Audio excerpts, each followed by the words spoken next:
My sister planted drugs in my room and called the police on me. My parents backed her up as witnesses, knowing I was innocent. Just take the blame, they told me. But then my lawyer showed them this. My mom went completely pale. My dad couldn't speak. It didn't feel like the day my life fell apart. There was no music, no pit in my stomach, no sudden chill down the back of my neck, like people always describe when something awful's about to happen. It was just a regular Tuesday. The kind that starts out boring and stays boring until all of a sudden it doesn't.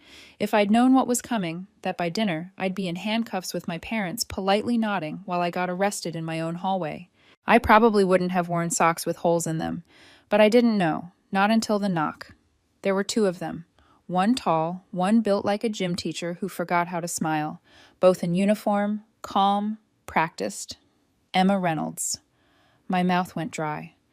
Not because I'd done anything wrong, but because no one expects cops to show up on your doorstep like you ordered them off a menu. Yeah, I said, half answering, half asking. We received a tip about illegal substances at this address, the tall one said, like he was reading off a menu. We'd like to come in. Behind them, the street looked exactly the same. Same mailbox, same tree, same neighbor's dog peeking through the fence. But everything felt tilted just a little. Okay, I said, stepping back. I didn't even think to say no because I wasn't guilty. Because at that moment, I thought this was about my sister. I followed them down the hallway, still confused, still trying to make sense of what they'd said. Illegal substances. Had Jessie finally pushed things too far? Then I saw my mom. She was in the living room, calm, polished, tea in hand, like she was expecting guests, not cops. Oh, officers, she said, setting the cup down with a clink.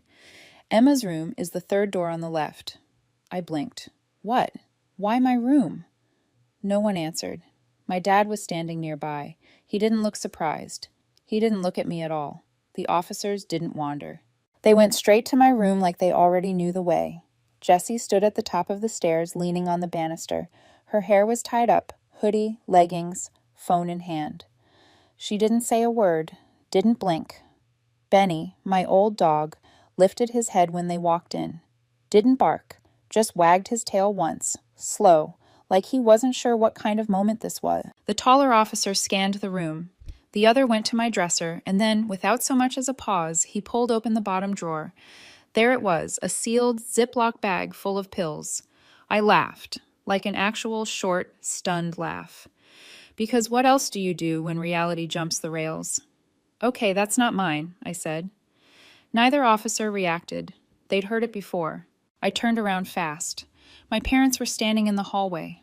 Mom's hands were clasped like she was praying. Dad still hadn't looked me in the eye.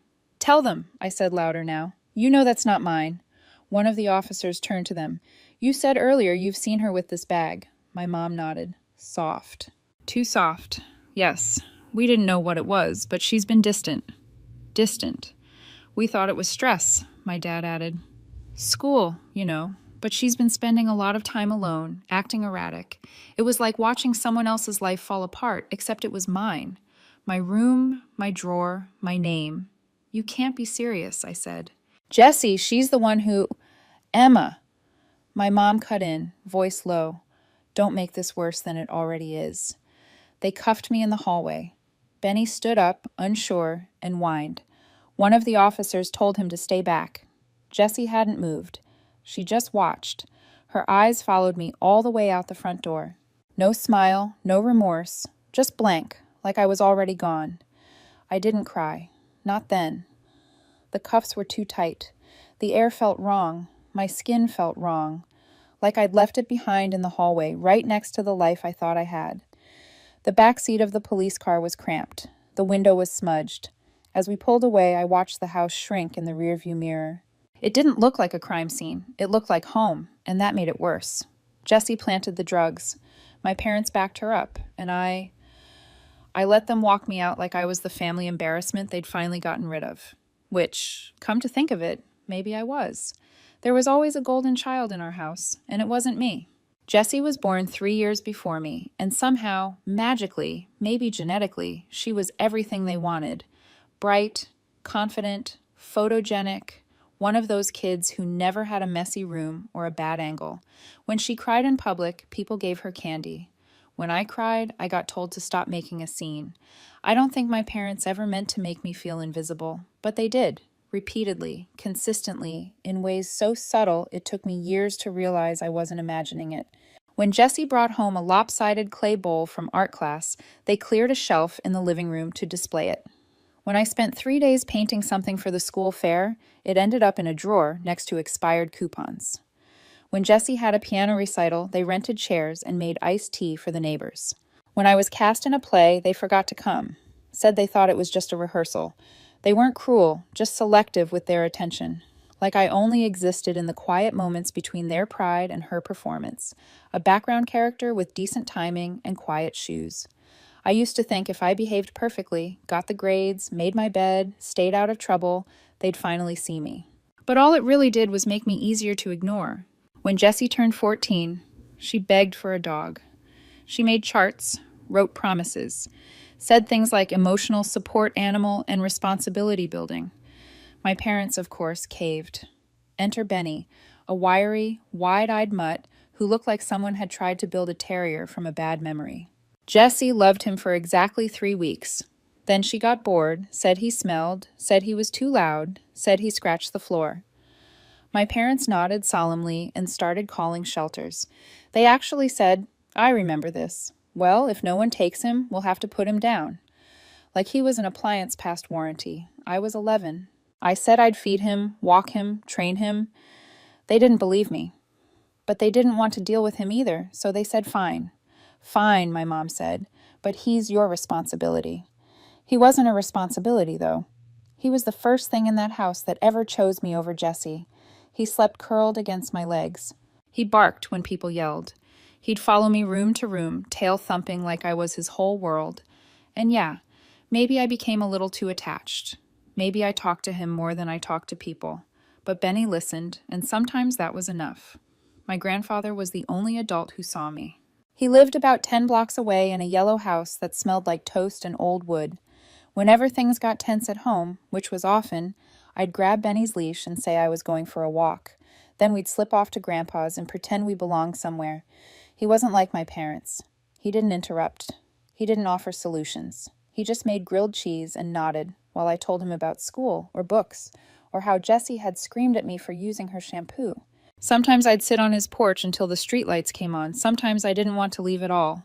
He's in his 90s now, still sharp, still calls every Sunday at 10 a.m., still acts like I'm the one worth checking on. When Jessie left for college, the house got quieter.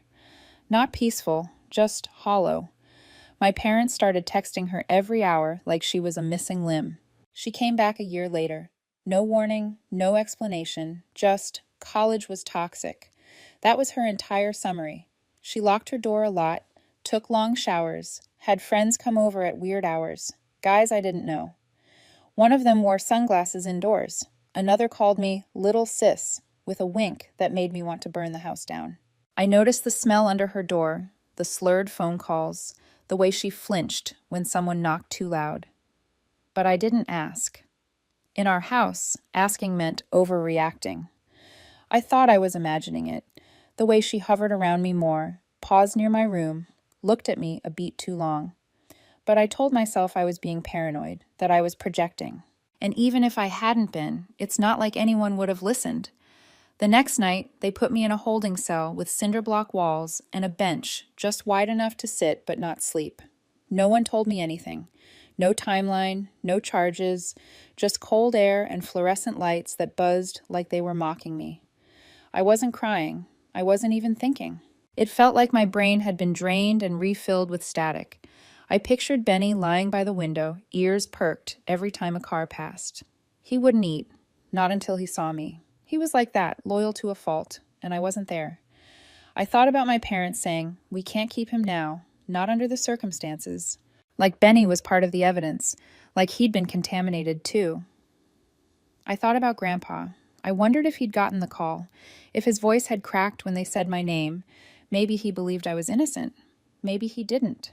Either way, I imagined the silence that must have followed, the kind that stretches between people who don't know what to say anymore. I looked down at my hands. My wrists still had faint red lines from the cuffs. I hadn't spoken to anyone since the officers drove me in. No one asked if I was okay. I don't think anyone cared. And the truth, I couldn't even blame them. Maybe I really was the invisible one, and maybe that made me the perfect person to disappear. You grow up thinking if you're quiet and good, they'll come around. They didn't. They just got better at pretending you didn't matter. They brought me into the visitation room like I was a prop in a courtroom drama. Fluorescent lights, cinder block walls, a table that had probably heard more betrayals than confessions. A guard stood near the back wall, pretending not to listen. My parents were already seated when I walked in. They looked like people waiting for a brunch reservation, calm, civil, maybe slightly annoyed that things were running behind schedule. My mom gave me a soft smile. My dad did that slow, measured nod he always used when he didn't want to talk, but felt obligated to acknowledge someone's existence. I sat. No one spoke at first. Then my mom broke the silence. "Are they treating you okay?" Her tone was polite, almost warm, like she was asking if the Airbnb had clean towels. "They gave me a sandwich," I said. She smiled again, like that answered something. My dad shifted in his seat. "We sent over some toiletries. They'll probably get them to you soon." I didn't respond. I was too busy watching the way they wouldn't meet my eyes. It wasn't guilt. It wasn't fear. It was management. Like they were trying to contain a situation they thought might still be salvaged. I finally said it. Quiet. Flat. "You know it wasn't me." Neither of them reacted. My mom took a breath like she was preparing for something scripted. "Emma, we need to focus on what happens next. We can't change what's already happened." "That's one way to avoid saying it out loud," I muttered. Dad leaned forward. "No one's saying it was intentional." I turned my head toward him. "You mean the drugs Jesse put in my drawer? That kind of unintentional?" My mom winced just slightly. "Emma, this isn't the time for stories." "Stories? Like I'd come in here pitching fiction. You're really going to let this happen?" I said, "You're just going to sit there and let them do this to me." "You're young," my dad said. "This won't follow you forever." My mom nodded. "It's better to keep things contained. If we escalate this, Emma, it could get worse for all of us." There it was. The word they didn't say. Family. Not Jesse, not the truth. The unit. The appearance of things. I didn't say anything. I just watched them talk around it like it was something they couldn't see, like the air wasn't thick with it. They looked at me like they hoped I'd finally do something useful and disappear quietly. Then I asked the only question I actually cared about. "What are you going to do with Benny?" They blinked. My dad was the first to answer. "He's fine." Then after a pause, "But he's old. You're not coming home anytime soon." My mom's tone softened too much, like she was trying to cushion a blow she knew I couldn't stop. "It's not fair to leave him wondering. He doesn't understand what's happening." "You're not putting him down." I didn't raise my voice, didn't move, just said it like a fact. She looked at me with that gentle, awful pity I hated more than her anger. "We'll do what's best." I sat back. I didn't say another word because what was the point? They weren't here to check on me. They were here to hand me the script and to tell me, without saying it, that they were already halfway through the second act. They stood up to leave. My mom lingered for a moment and said it like a closing line. "We found someone to represent you, a lawyer. Her name's Emily. She's very capable." "Capable of what?" They didn't wait for an answer. They left. I met the lawyer the next morning. Emily looked like she had something to prove and a schedule to keep. Probably my parents assumed that made her cheap or too inexperienced to push back. She had a blazer too big for her shoulders and a spiral notebook instead of a laptop. She didn't smile when she sat down. "Emma," she said, reading my name off a file. "I've reviewed the report and spoken with your parents." "I bet you have." "They're very concerned," she continued. "They said this kind of behavior is out of character, but also that you've been withdrawn. Have you been feeling isolated lately?" I looked at her, blinked. Because I'd learned a long time ago to keep my mouth shut. She raised her eyebrows but didn't challenge it. "I want to go over the evidence with you," she said. "We need to talk about the item found in your dresser." "I didn't put it there," I said. "My sister did." There was a pause. Not long, just enough to register. "You're saying your sister planted it?" she asked. "Yes." "And your parents?" "They know. They're helping her cover it." Emily folded her hands. "Do you have any proof of that?" I opened my mouth, closed it again. Then I remembered. It came like a flash. The bear. The stupid stuffed bear on my bookshelf with a tiny camera in its eye. Motion activated. Records to a micro SD card. Cheap. Maybe $30 online. No cloud upload, no Wi-Fi. I bought it last year when Benny started having little seizures. Just wanted to keep an eye on him when I wasn't home. I'd pop the SD card out after school, check the footage on my laptop. It wasn't high tech. It wasn't even that good. But it worked. I never told anyone. Not because I was hiding it, but because no one cared about Benny except me. And if they knew I had a camera in my room, I'd never hear the end of it. But it faced the dresser, full view of the room, and if Jessie went in there while I was gone, it might have caught her. My pulse jumped, but I kept my face still, because if I told Emily now, and she told my parents, that footage might not exist by the time anyone checked. I needed to get to it first. They gave me one phone call. I used it. My best friend picked up on the second ring. "Hey," I said, "I need a favor. Urgent." She asked if I was okay. I said, "No. There's a teddy bear on my bookshelf." I said, "The one with the red bow. Inside is a camera. It records everything. I need you to go to my house, get Benny, and take the bear with you today. Don't ask questions. Just go." A pause. Then, "Okay, I'm on it." "I'm serious," I said. "Don't tell anyone. Don't leave it there." She said she wouldn't. I hung up and exhaled for the first time in what felt like days. I didn't know what the footage would show. I didn't know if the card still worked, but it was something. A thread I could grab onto. The only thing in this whole nightmare that might still be mine to pull. They thought I'd go down quietly. They forgot who they raised. I didn't know if the camera had been on, or if the card had filled up, or if Jessie had somehow found it first and erased everything, or if the bear had just sat there blinking at nothing like it always did. Passive. Useless. One more thing that couldn't protect me. I didn't know. So I waited, for hours, for a day. I stared at the walls of the holding cell and thought about all the versions of my life that might be playing out without me. Benny at the shelter. Grandpa hearing half the story. My parents repackaging me into something they could live with. Then an officer called my name, told me I had legal counsel waiting. They led me to a small concrete room with a table and 2 chairs. Laya was already there, flipping through a folder like she'd been waiting long enough to get bored. She looked up, set her pen down, and said, "We have something. You're going to want to be there." She didn't show me the footage, just told me what was on it. Jessie, my room, the drawer, a Ziploc bag, time-stamped. "It's clear," Laya said. "Deliberate, no confusion." "Do they know?" "Not yet, but they will." She'd scheduled a meeting, pre-trial conference, technically, just to clarify the family narrative before any further motions. Very professional, very neutral. My parents agreed to it, so did Jessie. They put us in a small room in the courthouse, the kind with laminate furniture and bad lighting. Everything beige, everything buzzing faintly, like the walls were sick of listening to people lie. Laya and I were already seated when they walked in. My mom was first, pressed blouse, tight jaw, like she'd spent the ride rehearsing ways to sound concerned. My dad followed, face unreadable. Then Jessie, arms crossed, hoodie sleeves pulled down over her hands like she thought shrinking would keep her from being seen. They sat across from us. Laya opened her folder. Calm, clinical, no small talk. "Before we begin," she said, "I'd like to share a short piece of video evidence." She turned the laptop toward them, clicked play. Jessie on video walked into my room like she belonged there. No hesitation, just nerves.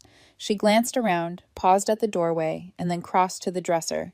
She pulled a Ziploc bag from her sleeve, opened the bottom drawer, slid it inside. She didn't touch anything else, didn't even look guilty. Then she left. Timestamp. 1 day before the arrest. My mom's face went white, not like she'd seen a ghost, more like she'd just become one. Her mouth parted, then closed again. Her eyes flicked toward Jessie, then away. My dad leaned forward slightly, elbows on his knees. He stared at the laptop like it might glitch and give him a different version. Jessie just sat there, stiff, watching herself betray me in real time. She didn't say anything until the footage ended. Then, like someone had unzipped her brain, she blurted, "It was supposed to be nothing. She wasn't even supposed to get arrested." Laya turned the screen back toward herself. "So," she said, "would you like to revise your statements now?" The silence was brittle. My mom broke first.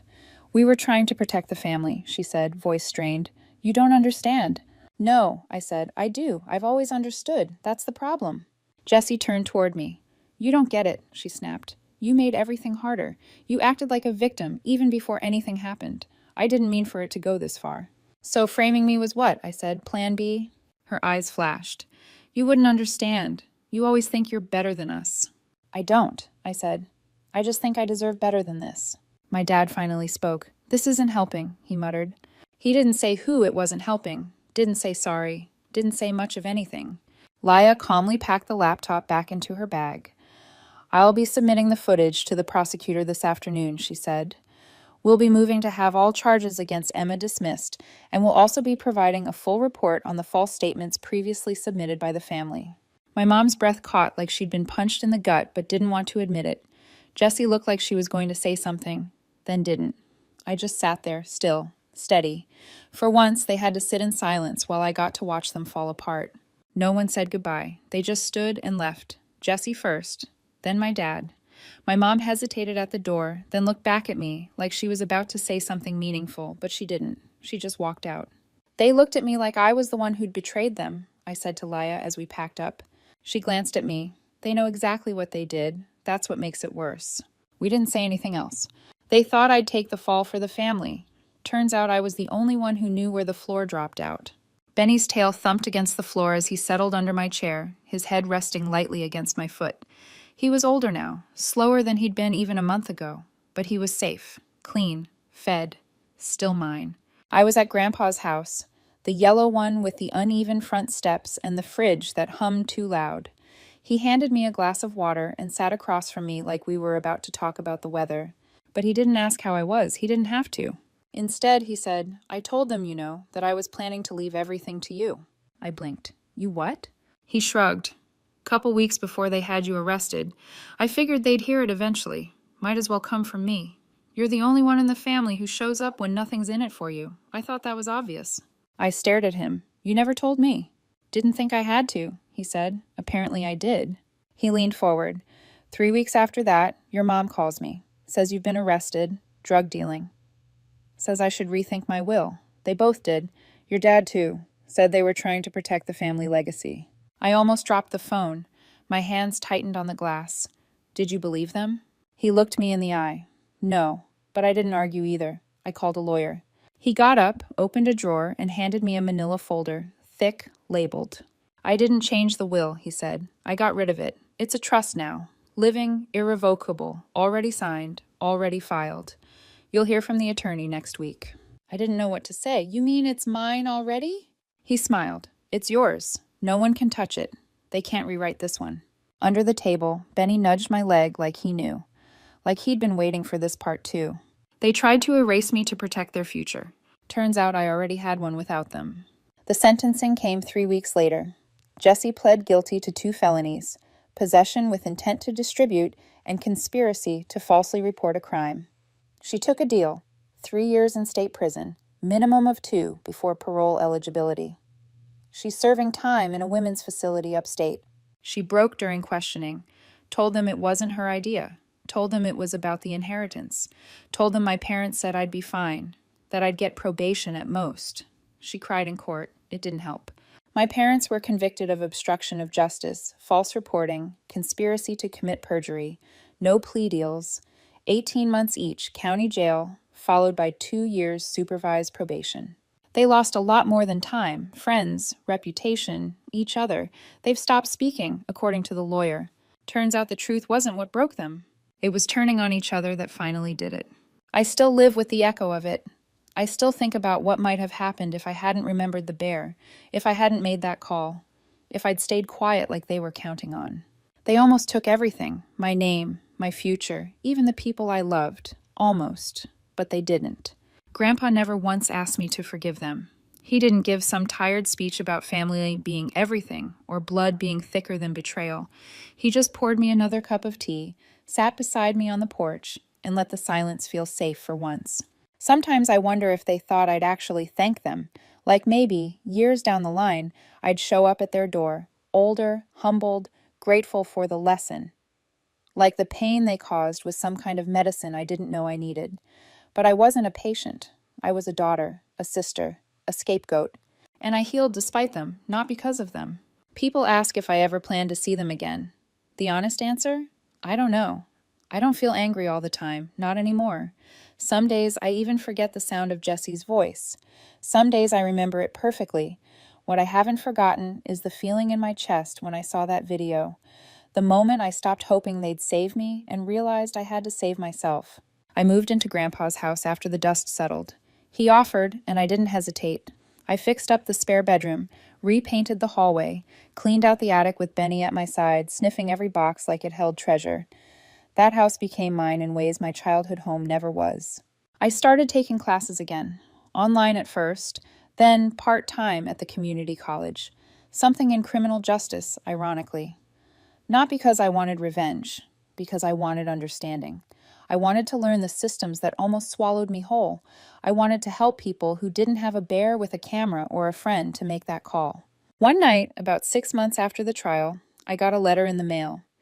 No return address. I recognized the handwriting. Jesse.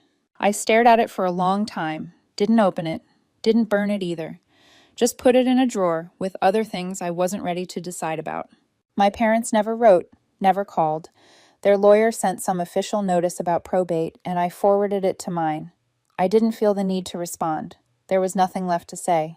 But Benny, he never needed words. He still followed me from room to room, still barked at the microwave like it owed him money, still curled up against my legs, like he knew I needed to be tethered to something good.